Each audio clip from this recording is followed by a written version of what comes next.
அப்பா அப்பா வாடா, என்ன இப்பவே போய் எல்லார் முன்னாடியும் உண்மையை சொல்லுவோம் வா. அப்பா டேய், இந்த நிமிஷம் வரைக்கும் வீரா உன்னை ஏத்துக்கலாடா. குடும்பத்திலையும் எல்லாரும் உன்னை விரோதியா தானடா பாக்குறாங்க. டேய், அவங்களுக்கு நான் புரிய வைக்கிறேன்டா. வாடா. டேய், உன் வாழ்க்கையை நான் மீட்டு கொடுக்கறேன்டா.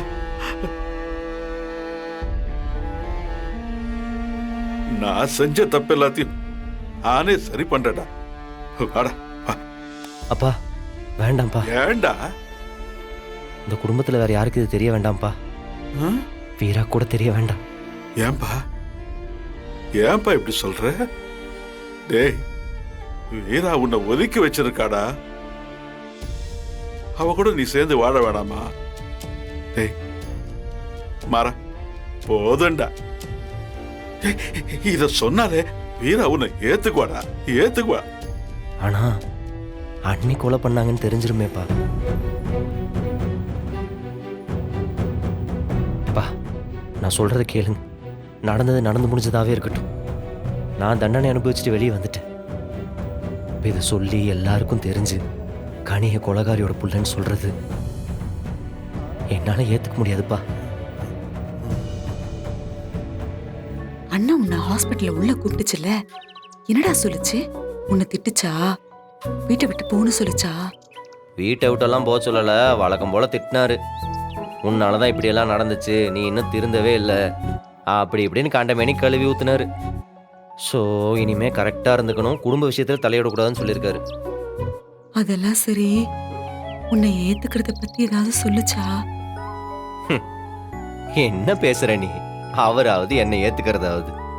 ஆஹா, சூரியன் வடக்குல உதிச்சாதான் உண்டு. அவருக்கு இப்ப முன்ன விட என் மேல கோவம் அதிகமா இருக்குது.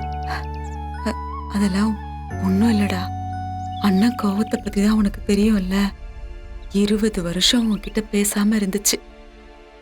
அதுக்கப்புறம் மனசு மாறி உன் குணம் தெரிஞ்சு உன்னை ஏத்துக்குச்சுல, அதே மாதிரி இந்த வாட்டியும் உன் மனசு தெரிஞ்சு அது உன்னை ஏத்துக்கும். சரி இந்தா. எதுக்குடா இவ்ளோ பூண்டு? அப்பாக்கு ஆட்டுக்கால் வாங்கி பூண்டு நிறைய தட்டி போட்டு பாயா வச்சு கொடு, கொஞ்சம் நல்லா தெம்பா இருப்பாரு. டாக்டரு நல்லா சாப்பிட சொல்லியிருக்காரு.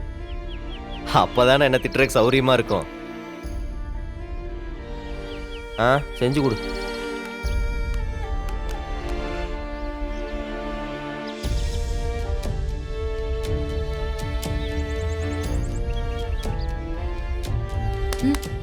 ஃபீலிங்ஸை கொஞ்சம் குறை. என்ன இன்னும் கழுத்து பிடிச்சி வெளியதல்ல, அது வரைக்கும் சந்தோஷம். போய் செஞ்சு கொடுப்போ.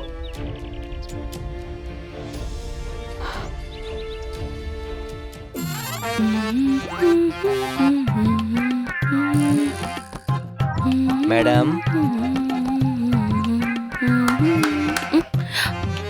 அதை கழட்டுங்க. ஹாய். என்ன பண்ணிட்டு இருக்கீங்க? பாட்டு கேட்டுக்கிட்டு இருந்தேன். ஆஹா, நல்ல பாட்டா கேட்டு நிம்மதியா தூங்குறீங்களா? ஆமா.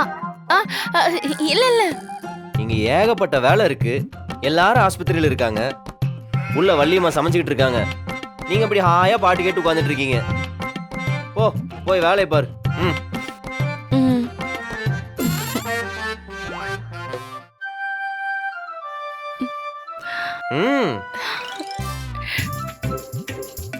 இது என்ன ரியாக்ஷன் இது? மாசம் நிக்காதீங்க, வேலையை பாருங்க, போங்க. நம்ம ஏதாவது ஒரு வேலை செய்யணுமே. என்ன அம்மா போட்டோ இவ்வளோ தூசியா இருக்கு? யாருக்காவது துடைக்கணும்னு அக்கறை இருக்கா? நானே துடைக்கிறேன்.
எந்திரா, என்னடா செய்யற? எந்திரா மேல. எந்திரா, எந்திரி. ஏண்டா என்னடா வேலை பாக்குற? ஏணி ஸ்லிப் ஆயிடுச்சு. சிலிப்பாச்சா இல்ல நீ சிலிப் பண்ணியா? மேடத்தை பாரு, எவ்வளவு டென்ஷனா இருக்காங்க பாரு. மேடத்துல சாரி கேள்றா. என்னடா முடிக்கிற? கேள்றா. Sorry madam. மேடம், ஆளு கொஞ்சம் முரடனா இருக்கான். சண்டை கிண்ட போட யூஸ் ஆகும். மற்றபடி இவங்கிட்ட நெருங்கி எல்லாம் பழகாதீங்க. இவன் ரொம்ப டேஞ்சரானவன். என் முன்னாடிட்டு என்ன இன்ட்ரோ கொடுக்குறாங்க. என்னடா என்ன லுக்கு? மேடம் என் கூட இருக்கிறப்ப நீ ஒண்ணு என்னைய மிரட்ட முடியாது. இப்போ மேடம் இருக்காங்களா? ஐயோ, இவங்க எப்ப போனாங்க? நாம இங்க இருந்து எஸ் ஆயிருவோம்.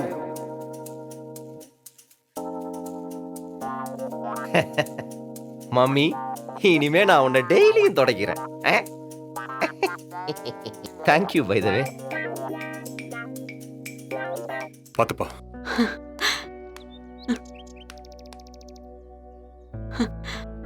கார்த்தி, இந்த ஏத்து.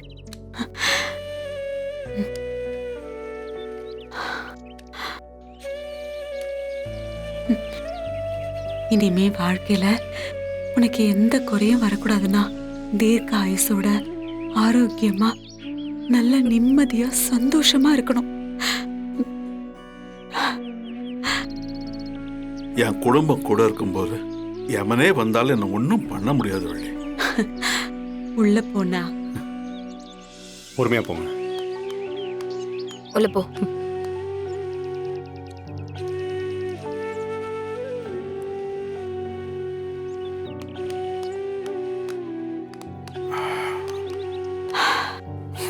இப்பதான் இந்த வீட்டுக்கு உயிர் வந்தது. நீ இல்லாத இந்த வீட்டை என்னால நினைச்சு கூட பார்க்க முடியல. டாக்டருங்க என்னென்னமோ சொல்லிட்டாங்க. உனக்கு மட்டும் ஏதாவது ஆயிருந்துச்சுன்னா நானும் என் உசுரை விட்டுருப்பேன். என்ன பேசுற நீ?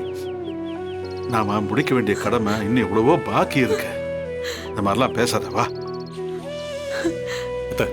பார்த்து